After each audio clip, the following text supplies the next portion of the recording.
Hello, world! Welcome to the show. Today we have a big show. We talk about a whole friend of me, API Management, and we have the full team with us. And for co-hosting that show, keeping me on track, I have Elizabeth. Welcome, Elizabeth. How are you? Hi, Frank. I'm doing well.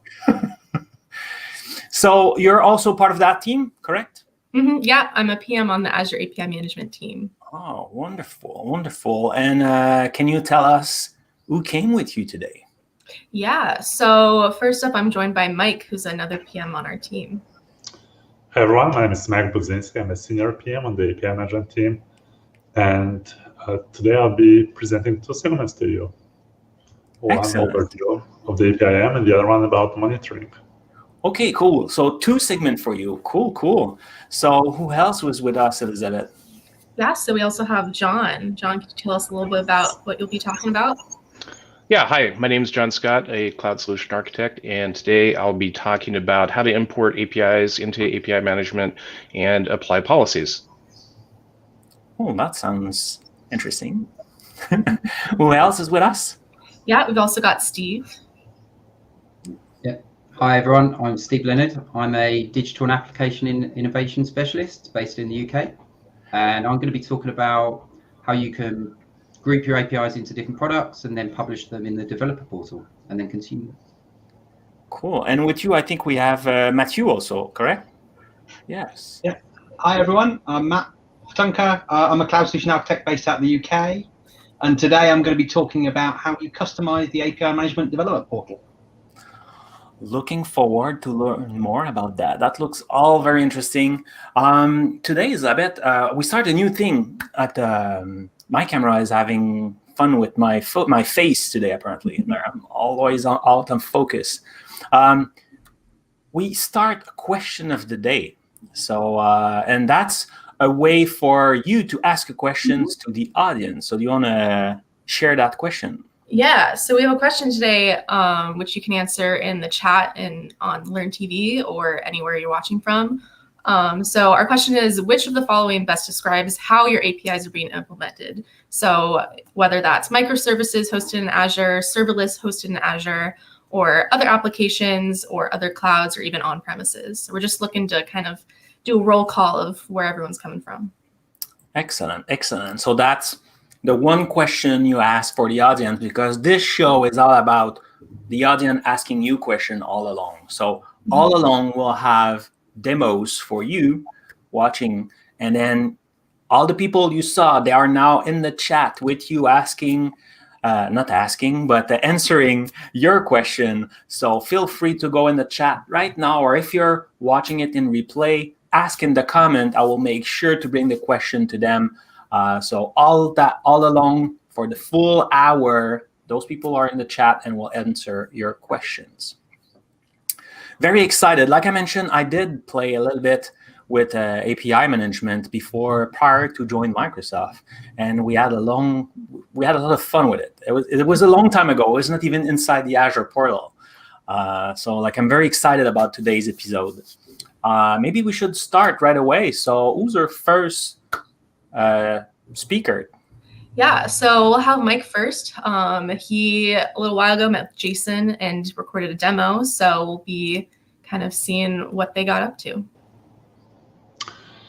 Yeah, in this segment, we'll talk about what the API management platforms and solutions are, why you should care about them, and why you should want to use them, and what is Azure API Management in general. So I look forward to demonstrating some of the capabilities and also answering any questions you might have. Hi, Mike. Thanks for being here. What can you tell us about API management solutions and what we have to offer at Azure? Yeah, thanks for having me. Before I address that question, let me take a step back and talk about why we are talking about APIs today. So in the recent years, we've seen a proliferation of client applications and client devices. And of course, these are web applications, mobile applications, tablet applications, but also connected experiences like smartwatches, smart fridges, smart speakers, etc. And the proliferation of client applications and client devices led to proliferation of the backend services. and data services that fulfilled certain business logic.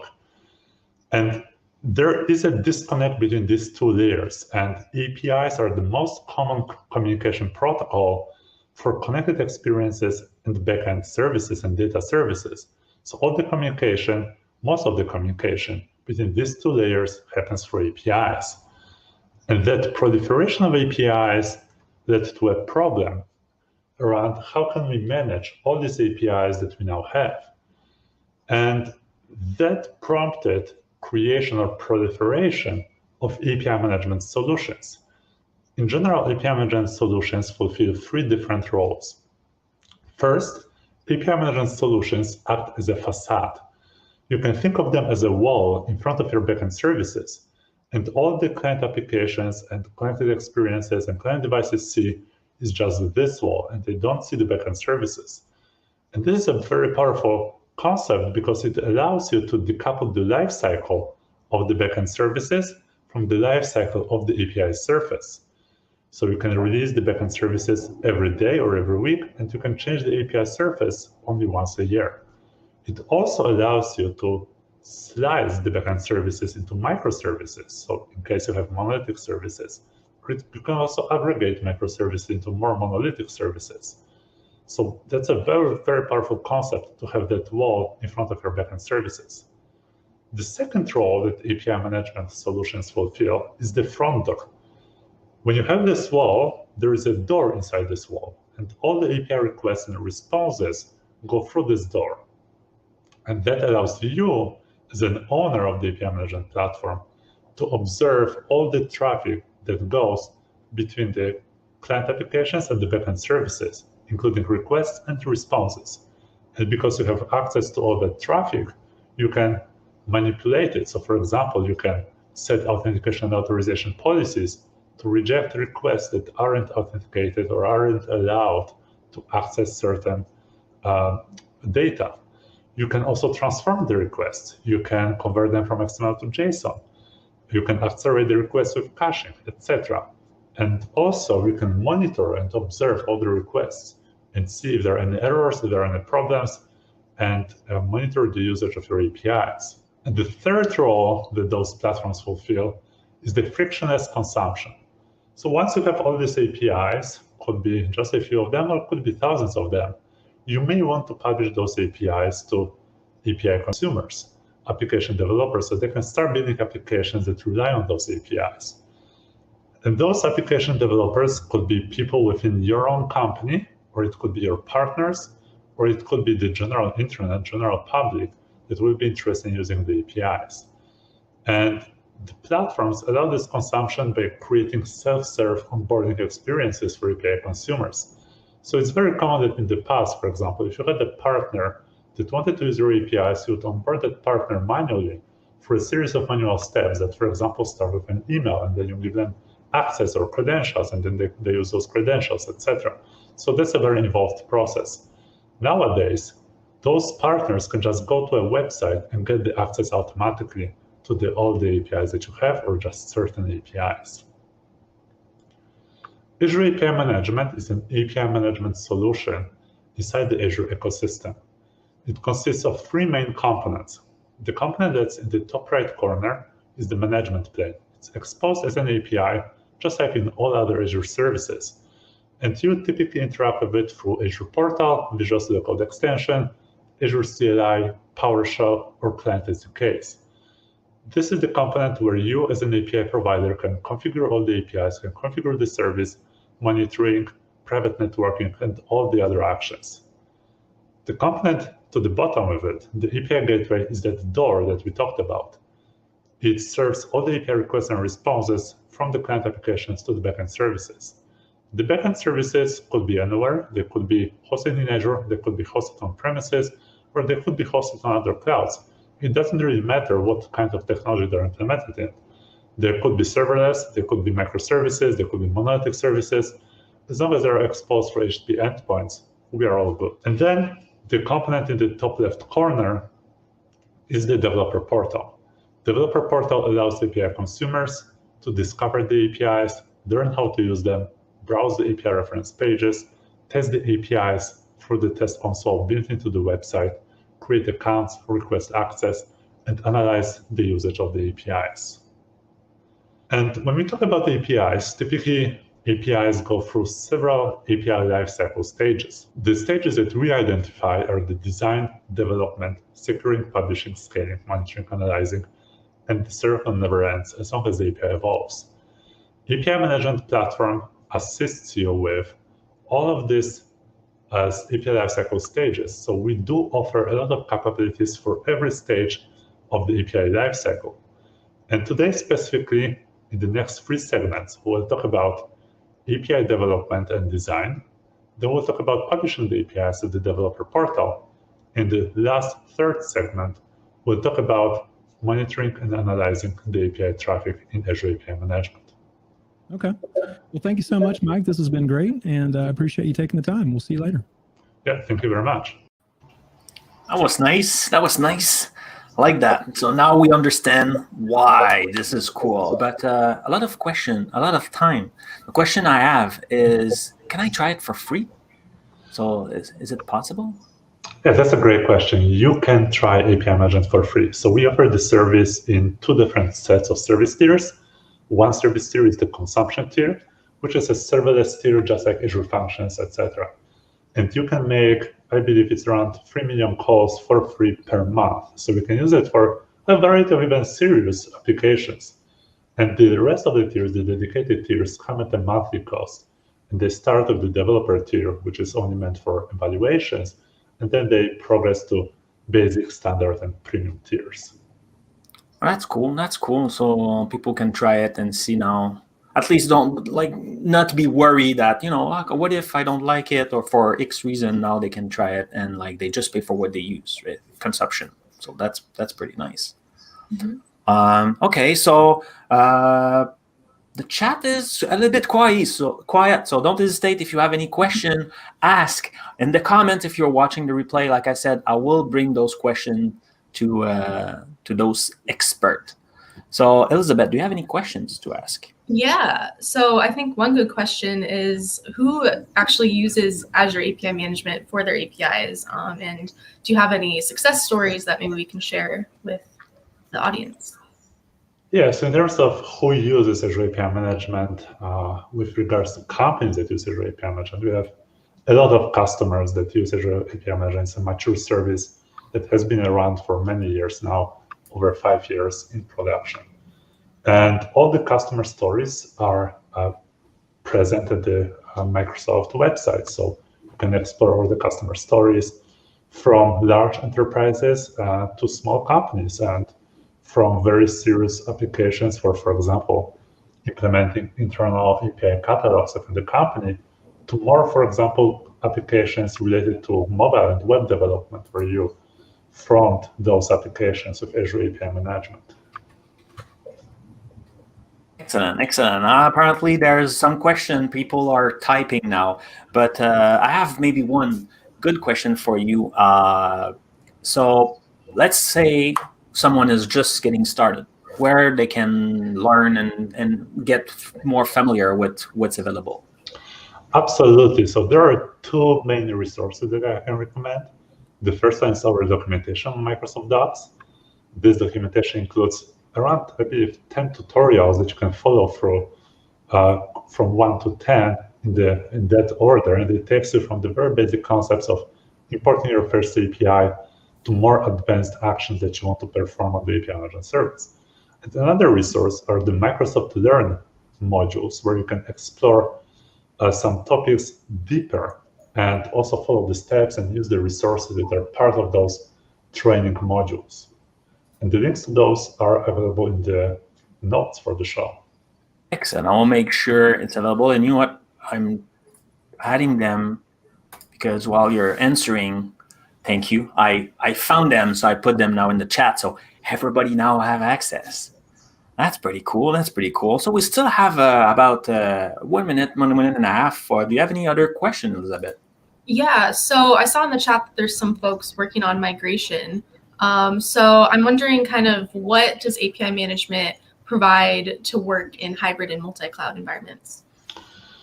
Excellent question. So typically in the past, the hybrid environment in API management meant that you had a private network and you reached out to the backend services that are on premises, for example, or in other clouds through VPN or Express Route. 2 years ago, we released this self-hosted API gateway, which now lets you provision the API gateway component in other environments, for example, on premises or in other clouds. And it's just a Docker container image that you can run, for example, on Kubernetes. And that allows you to keep all the API traffic from client applications to backend services within the boundaries of those environments. So it's a great tool for extending your architectures to hybrid and multi-cloud. Thank you. And Elizabeth, I think the next speaker coming up was also kind of presenting a tool where we can import API or something like that. Yeah, so I think up next is John, who's he can talk a little bit more about it, but I believe it's about importing APIs and adding policies. Hey, Elizabeth. Yep, that's correct.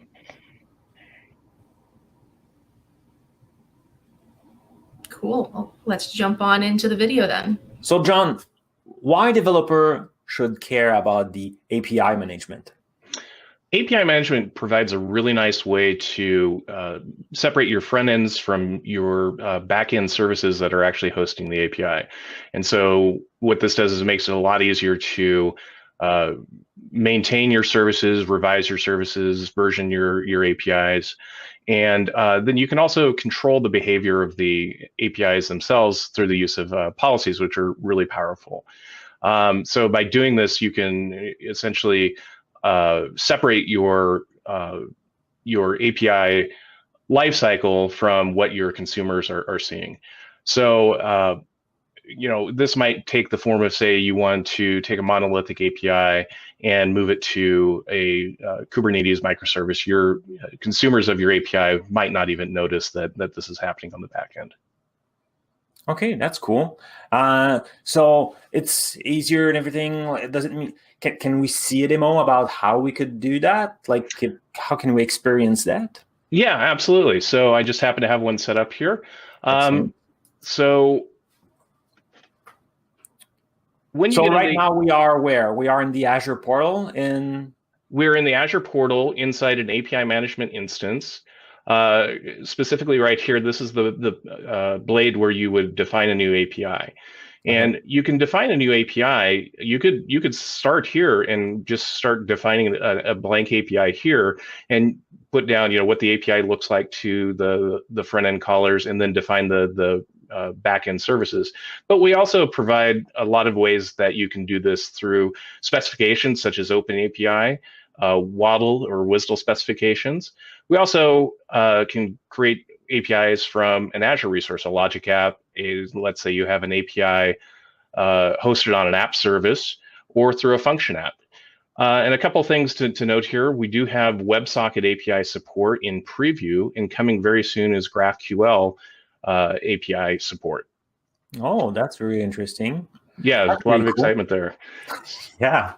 So those import tools, I mean, like, it should be way much faster now to bring some API in the API management system. Yeah, absolutely. And so I'll show you how quick this could be here with a function app. So I have a simple function app set up. It's literally a hello world function app with a couple different functions in it. And so when I click on this, it's going to bring up this window here, and it's going to ask me to browse for this. Now I can browse for any function app that I have access to. And as you see here, I have a APIM Hello World function app set up in Azure. So I'll go ahead here and select this. And here it shows me my two methods. I have a Hello World method that's a post, and a get worlds function that's just a get call. So we'll go ahead and start that. And it allows me here, I can change the display name and the suffix within my service if I need to. But overall, we'll just take the basics here and say, go ahead and create this. Keep it simple for the demo. Keep it simple for the demo. And so but it's always nice to see that, there's flexibility over there if you want to change stuff as you import. Absolutely. And so as you can see here, it picked up those operations within the function app, the hello world and the get world. And so really where the power of API management comes is within policies. And as I said before, policies are a way that you can change the behavior of the API, manipulate the incoming request, manipulate the outgoing response, implement, say, JOT tokens on the front end to make sure that your callers are who you think they are. And then there are over 50 built-in policies right now for API management. So there's a lot of functionality there, but you can also do some really neat stuff with custom code where you can essentially write your own policies. And I'm assuming now you will show us exactly how we can do that, adding policies. Yes. And one thing to note also about policies is they can be scoped at basically an all API level. So every API within API management would run the same policies. It could be scoped at the product level. Products are basically a collection of APIs that you publish to consumers. They can be done at the operation level. So each one of these, or at the level of the API that we imported. So at this API hello world.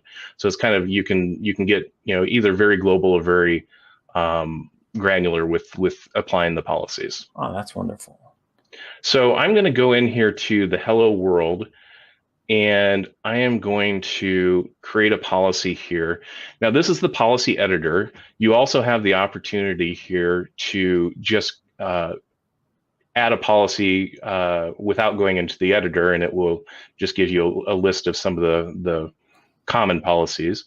We're just going to go in here to the policy editor, and I'm going to create a simple policy called a rate limit by IP. Now, the rate limit policy, the purpose of it is if you have a caller, you don't want the caller to maybe overrun your API, call it thousands of times a minute. So you're going to limit the number of calls that they can make just to protect your API. Okay. And I'm going to set it to something pretty low here. I'm going to say we're going to allow one call per 60 seconds. And I'm just going to set a counter key of 1 here.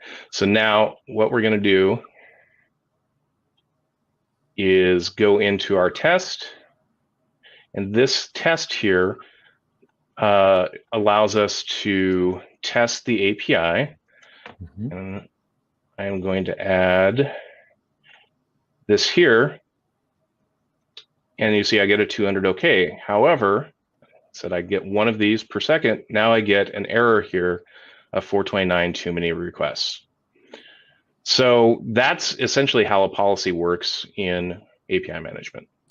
And now with that, you could put it like global, say I want some kind of security or need to pass a key or whatever, or like very, very specific on a specific call. Correct. That's wonderful. Well, thank you, John. And now we'll see the question from the chat. Okay, thank you. That was nice. I forgot to tell you when you were demoing, John, but I really like that name, Hello World. I think it was convenient. It was a good name for this show. Absolutely. Elizabeth, I will let you start with the questions. Yeah, definitely. Thanks, John, for that demo and kind of showing how the policies work. You showed a rate limit policy, but I'm wondering what other policies can customers use to secure their APIs? Well, as I said in the demo, there's over 50 different policies, and some of the kind of the categories, access restriction, authentication policies, caching policies. I think I saw a question in the chat about, if caching is one of the tools we can use, and absolutely. We have cross-domain policies, transformation policies. Something that's somewhat new is Dapper integration policies. So if anyone's been playing with the Dapper framework, that's supported within API management. Validation policies and then advanced policies. Advanced policies can go in a lot of different directions, and I kind of alluded to that in the demo. That you can get pretty fancy with these. You can start writing some inline code inside the policy editor, or even step out to some other API to assist in the control flow, or say if you wanted to do a transform that was somewhat custom or something, you could do that outside of API management and something else, but still all within controlled within API management. Very interesting. We have a question from the chat. Is asking, what does the counter key attribute do? I'm assuming it's related to the demo you are doing. Yeah, so the counter key, essentially it's the policy itself is a rate limit by key. And so the key can be a number of things, and for the purposes of the demo, you put in the number 1, and it essentially rate limits your test. Okay, cool. Any other question? Do you see anything, Elizabeth, on your side? Trying to. Yeah, so I don't see anything necessarily in the chat, but you showed specifically using a function app, importing a function app in API management. What other Azure services can you kind of import to API management? So yeah, you could do a logic app.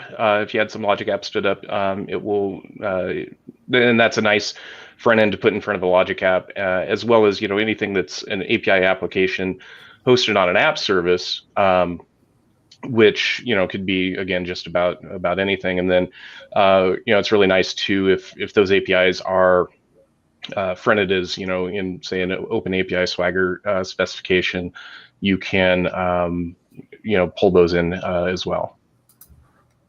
I like that.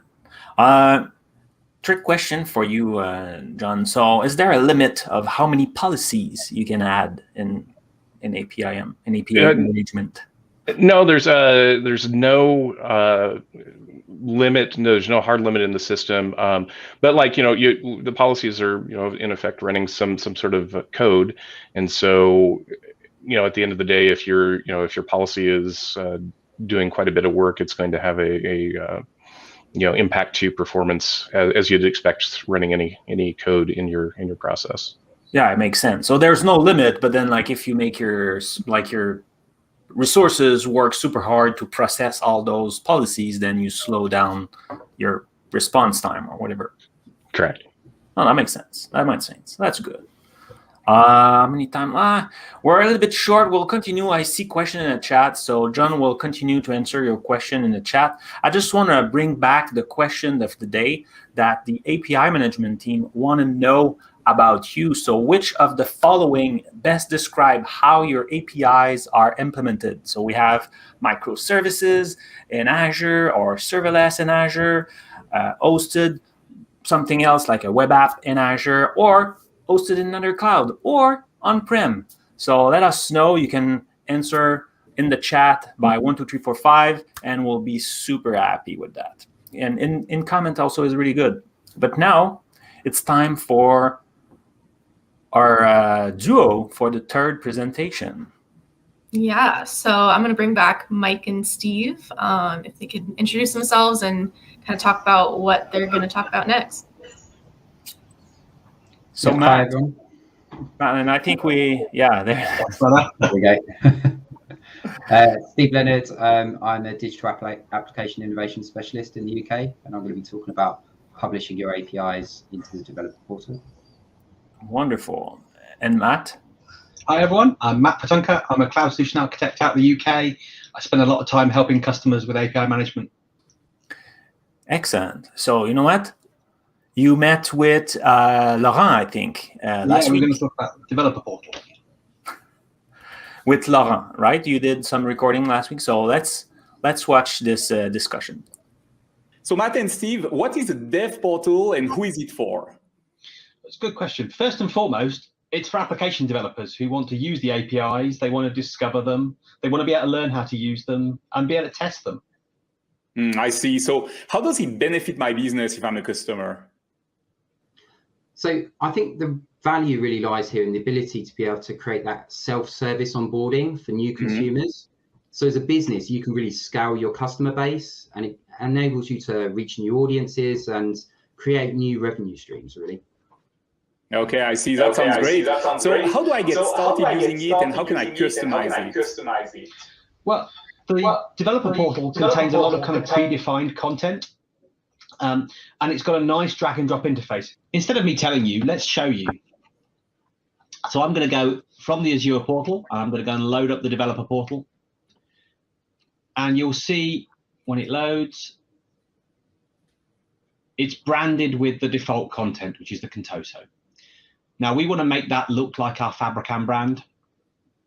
And we're going to start by uploading some images from my local machine. Grab these nice images and these logos.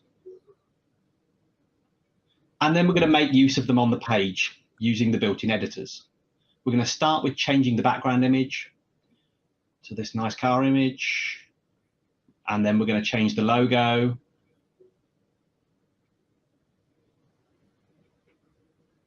Here we go. And now we're going to use some of the built-in text editors to remove some of this text, because we're going to rely on the branding that we have from the logo. So we're going to get rid of this welcome to Contoso and then the subtitle.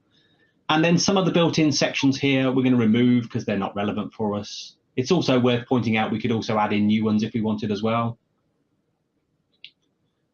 There we go. And then finally, we're just going to make a slight amendment to the text just to show that we can add and change things in that on that page.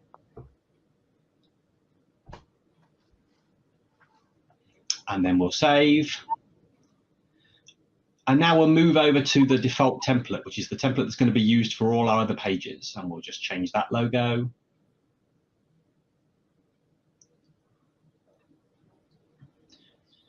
Save again. And then we're going to move on to our styling page. And the styling controls kind of all the things that make the look and feel of the page, of all of our pages. And we're going to change some of these blues. I'm going to turn those into blacks just to bring it in line with that lovely car picture we had earlier. So we'll do that one and then that one. And one more. Save again. And now if we publish that page and jump back to our home page, we can see that those changes have been reflected straight away. And at this point, I've not had to write a single line of code to get to this stage. All right, well, that was very interesting to see. And like you said, no code, right? So if I'm creating APIs, how do they show up in the portal and how do developers actually use them? Okay, I can take this one. So to enable APIs to be consumed in the developer portal, API management supports this concept of a product. Products give API publishers the ability to bundle multiple APIs together.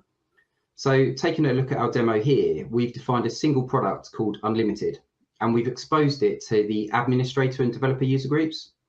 These are built-in user groups that come with API management, and the developer user group contains all of the API consumers that have created an account in the dev portal.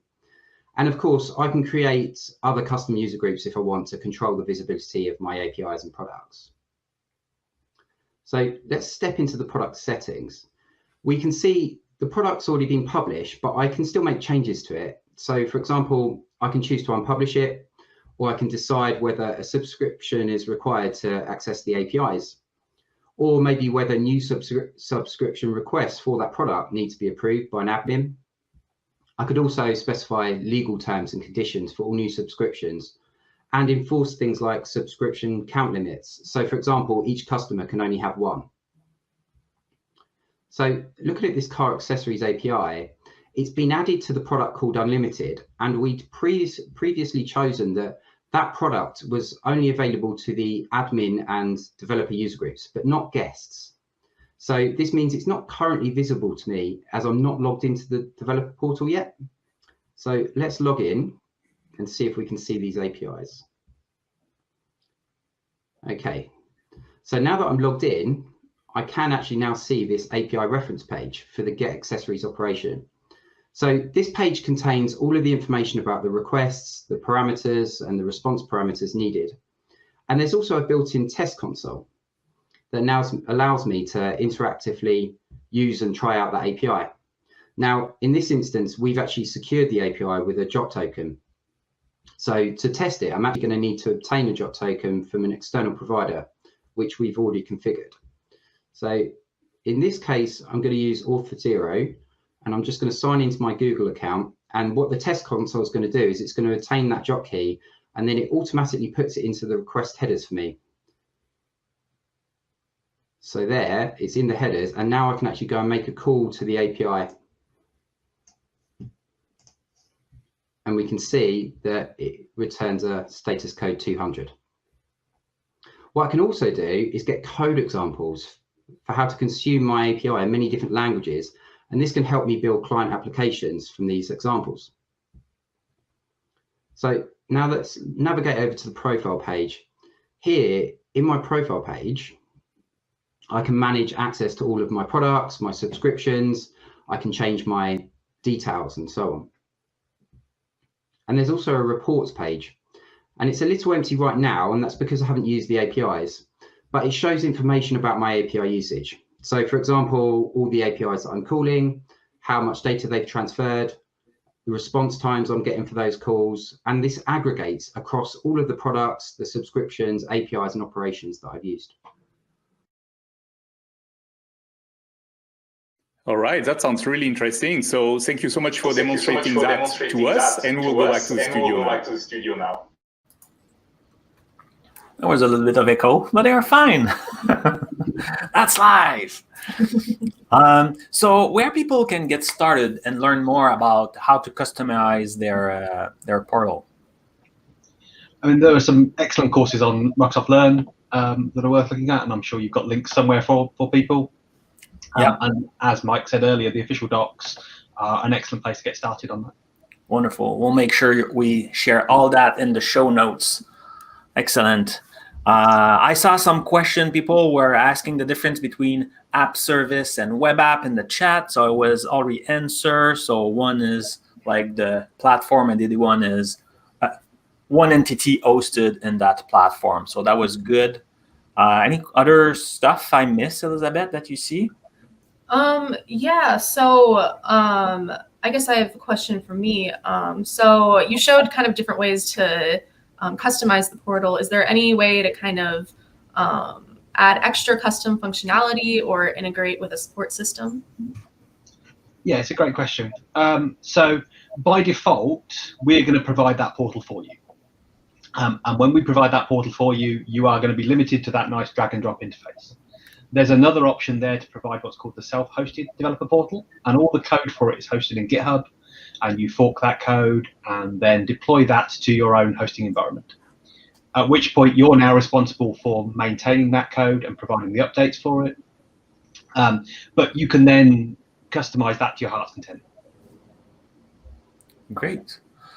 One that I remember, we had a lot of fun with that possibility. So when you have multiple APIs, is there any way you could bundle them, like put them together, kind of reshape your offer? Yeah, certainly. So that's kind of what we showed it with one in the demo that I did there. It's something called products. So it gives you the ability to bundle multiple APIs together, and then you can apply policies at that level, and you can manage the subscriptions, and you can monitor them at that product level. So it gives you that kind of high level abstraction to bundle multiple APIs together and allow them to be consumed by developers. Great, great. So like there's like you have the full freedom to apply and like rebundle them the way you want. Yeah, you can put APIs into multiple products as well. So a product can have multiple APIs, but an API could belong to multiple products. So it's kind of a many-to-many type thing. That's great. So like now you're offering a very nice portal for other developers so they can build stuff. So I'm assuming there's a way to make money with that. There's a way to monetize that. Yeah, shall we bring Mike in on that one to answer that? Can we bring Mike? Hello, Mike. Yes, hi. Did you hear my question? Yes, I was replying to questions on YouTube. The question was about monetizing, right? Yes. In fact, just published new documentation on monetization in Azure API Management. So you can take a look at that. It's on Microsoft Docs. And it also includes a link to the GitHub repository, which contains a sample app that you can use to provision to integrate with payment providers like Stripe. So take a look at that, and we're also working on more documentation on this topic. We are going to publish a set of videos to walk you through this process as well, hopefully within the next few weeks. Excellent. Pretty cool. Well, thank you guys for this demo and all those questions. I will let you get back to the chat answering more questions. I see a lot of activity over there, but we need to continue. And right now, it's I met a few days ago with Diego for another Diego's Wall, and it's very interesting. So let's watch this discussion. Diego, the floor is yours. Hello, Frank, and hello, world. This is Diego broadcasting live from my office in Seattle. I am surrounded, as you know, by these walls that I use to nurture my own sense of wonder, but also to share it with others, with you. And today, I actually want to share a post from the wall related to my favorite hobby, which is cycling, something I've been doing. This is my bicycle right here, since I was a kid. And this is a post that was given to me by a colleague named Steve Clayton. And it's actually a diagram of a Peloton. And for those of you who don't know, a Peloton is the structure that the cyclists use on the formation that they use when they're running a race. But to show you the actual data around this, let's put the image on the screen. So this was an experiment that I want to share with you done in a university in the Netherlands, where they created a 3D model of an actual peloton of cyclists, and they ran wind with the wind turbines, and they measured how much drag each cyclist is taking. So how much resistance of the wind each cyclist needs to fight. So compared to if the rider was riding alone. So as you can see right here in the front, the cyclist that is at the very front is taking 80% of wind drag. That's a lot. But if you look at a couple cyclists back, it's at 35. And you go a little bit back, it's at 18. And you go at the very back of the peloton, and it's just 4%. So virtually no wind. So this means that the rider at the front is actually making more than 70% the effort, more than someone in the middle of the peloton. And this is why races are won and lost by how they manage the peloton. You know, the way it works is that cycling is a team sport, and the teams actually take turns switching from the front to the back so they can manage their energy. Sometimes there's a rider that wants to outrun the peloton and they go at the very front, but then the peloton almost always catches up with them, you know. Now, you may ask, why am I bringing this story here, Frank? Yes, it relates to Microsoft, the tech industry, because we are in a world where we need to do radical innovation in software, but also sometimes innovation in our culture. And when you are leading the charge on transformational work, you are kind of like the cyclist in the front. And if you are leading the charge for a long time, you're actually taking a lot of resistance from the system. Companies have resistance to change, just like human beings. And if you do that for a long time, you can burn out. This is something that actually I experienced. And I learned that you have to design that teamwork to take turns taking on the heat on the resistance and leading the charge. Sometimes you even need to actually collaborate with rivals, which is something that cyclists do in races. Am I making sense so far, Frank? Awesome. Okay, cool. Excellent. So I guess what I want to say to you is there are times to be in the front and lead the charge and take on that drag, that heat, that wind, that resistance. And there are times to go back to the middle of the peloton and coast a little bit so you can recharge energies. You have to manage that, and you have to have a team of people that can take turns doing it. And sometimes I see the tech industry collaborating with, I see Microsoft collaborating with other big tech companies, normally competitors, on things like diversity and inclusion or security, or how are we dealing with the pandemic, things that are for the greater good, that go beyond competition. So, you know, check yourself every day and say, am I at my best? Am I fresh? Can I take on front and keep fighting the good fight? Or do I need to take a step back and let some of my teammates lead for a while? And that's how you win the race. I hope that this is a fun story that some of you can relate. And I'm glad to be back. I'll have more for you next time. Wonderful. Thank you. I can definitely relate. So very happy to have you on the show again. See you next time. You know, nobody can lead for a long time alone. That's kind of what I want to say, Frank. Like, you cannot lead alone for a long time. You need a team, and you need to take turns leading. In the end, it's the only way to outrun the Peloton. Excellent. See you next time. Thank you. Oh, I like this guy. Like, you could see his passion. At some point, he's not even looking at the camera. He's talking to me. Like, Frank, this is what I want you to understand. Yeah, it's always awesome to hear from Diego. Yeah, he was actually in charge of the intern program when I was an intern at Microsoft. So it's always great to get inspiration from him. Yeah, definitely. So I should apply what he was sharing, and that you take the lead to announce the next speaker. Yeah, definitely. So right now we're going to bring Mike back. He's going to give us a look into some observability. Mike, do you want to talk a little bit about what you're going to see? Yeah, hi again. In this segment, we'll talk about monitoring your APIs. So how do you observe your APIs in Azure API Management? And why would you care about observing your APIs? So I'm excited to show you and demonstrate to you how to do that. So Mike, why is it important for us to monitor our APIs? That's a great question. In this episode, we'll talk about why you should monitor your APIs and how we see monitoring the APIs. And specifically, when you think about monitoring the APIs, there are two ways why you may want to monitor your APIs. And I personally divide it into two categories.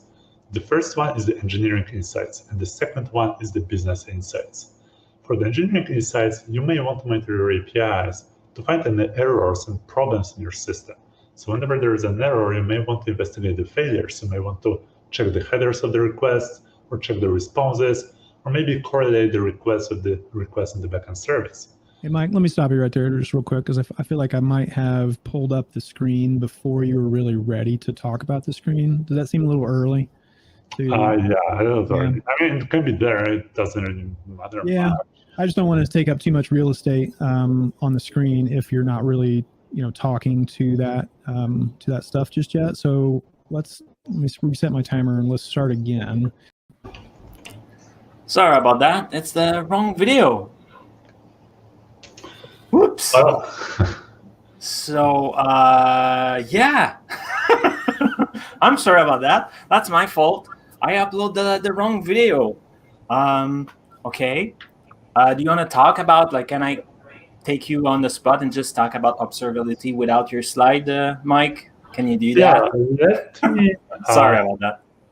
Definitely. So there is a few ways to observe APIs and API management, and we categorize them into two sources of insights. One is for business users, how you can get insights into how you run your API programs. Maybe you want to track some KPIs, report the success of your API program to the management. For example, how many active subscriptions there are, how many users use your APIs, what's the total number of the API calls, etc. And the second category of insights are the engineering insights, where you can observe your APIs, see all the errors that are happening live, all the failures, and try to debug and troubleshoot the problems. Maybe see the metrics, and based on those metrics, make informed decisions, like scaling out your API management service.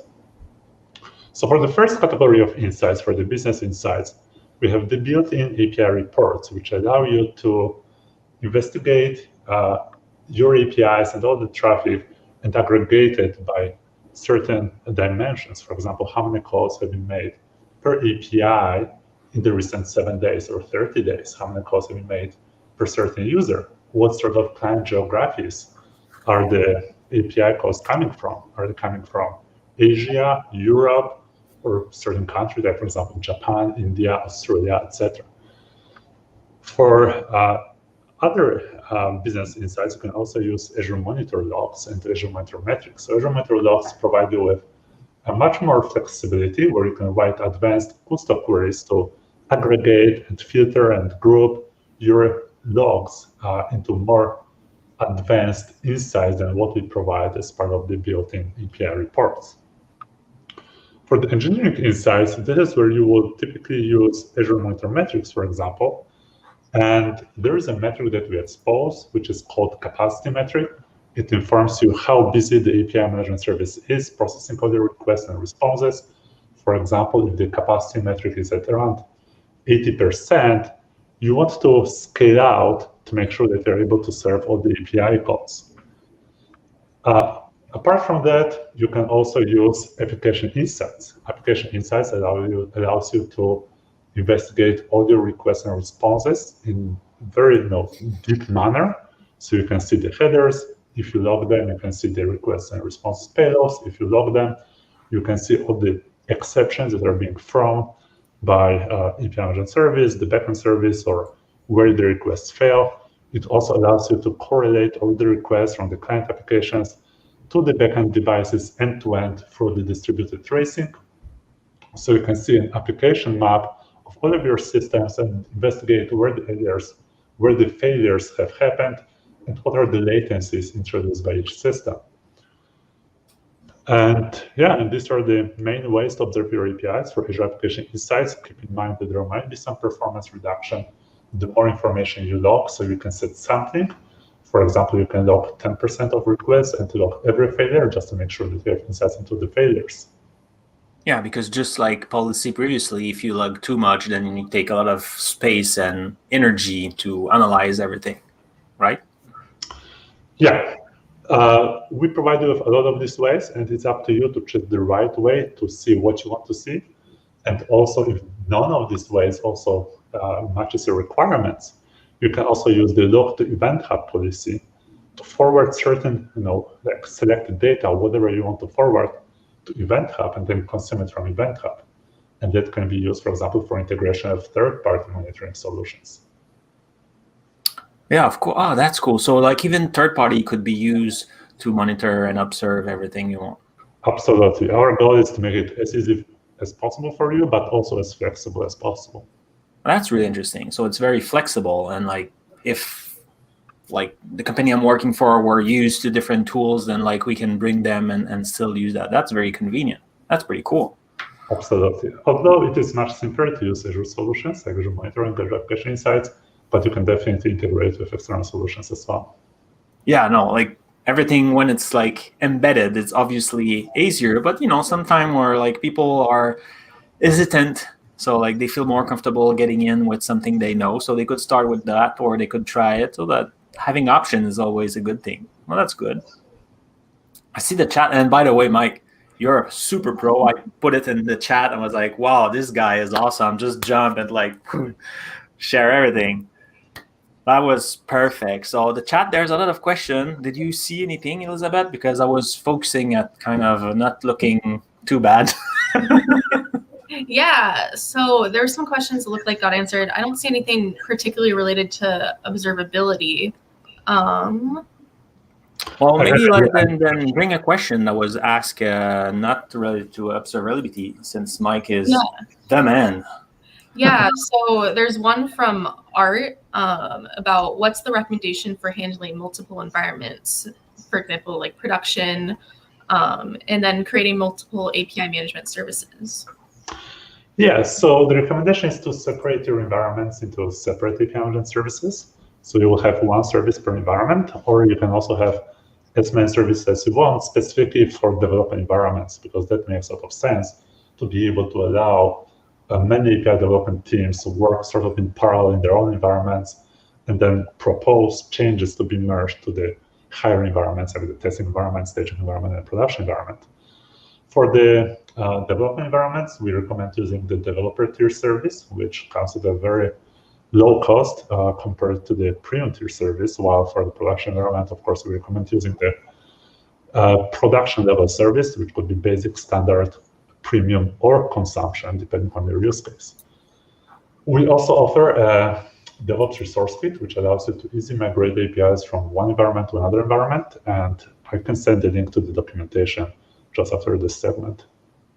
And another thing I will add to the show notes, I see the link showing up in the down below, is that famous recording we missed. I will make sure to publish it and put the link in the show notes so people can see, because with your slide and everything, it was very clear also. A question I have, so that, all that data we have, like we can see it in Azure portal, but can we export it and if we want to share that with our manager and others? Yes, you can. So specifically the API reports, which I think you might need here, the built-in functionality that allows you to investigate, for example, aggregate number of API calls per user, per subscription, or per product. You can view that in the Azure portal, but you can also export it via a REST API call, and of course, client SDKs that integrate with the Azure Resource Manager APIs. And once you export it, you can, for example, use Excel to surface the data. So it's fully flexible. You can also make backups if you want to export it, but we also allow you to easily access it in the Azure portal interface. Wonderful. Or you mentioned Excel, but probably Power Apps, also Power BI. I mean, to make like super magic chart. I love Power BI. I don't know if it shows. Any other questions, Elizabeth, in the chat, or like maybe that you think about trying? Yeah. So, Mike, you mentioned specifically like Azure Monitor metrics. I'm wondering if there's any way to automate workflows and processes based on events in Azure API Management. Yeah, so there are two ways why you may want to automate certain events or certain workflows and processes. The first way is, for example, when something is happening to your API Management service, and you want to, let's say, auto-scale your API Management service. So for that, you would use Azure Monitor metrics, and that's the metric that I told you about just a few minutes ago, which is the capacity metric that allows you to monitor the capacity of the API Management service. And with Azure Monitor, you can set an alert if that metric exceeds certain threshold for a given amount of time. And you can receive a text message or an email and manually scale your API Management service. Or you can scale your API Management service automatically, because we also support that scenario. So completely without any interruption from your side. For the second category of automations, we also just announced integration of Azure Event Grid, where you can subscribe to events that we emit to Azure Event Grid. Like, for example, a user has signed up to the developer portal, or API has been updated, or a subscription has been updated. And based on those events, you can automate certain workflows and processes, for example, with Azure Logic Apps that will consume those events from Event Grid. I have a question. So briefly, we have about 30 seconds. So since API management is region-based, is there a recommendation to use Azure Front Door? It is a common scenario to use Azure Front Door or use Azure Application Gateway in front of API Management Service.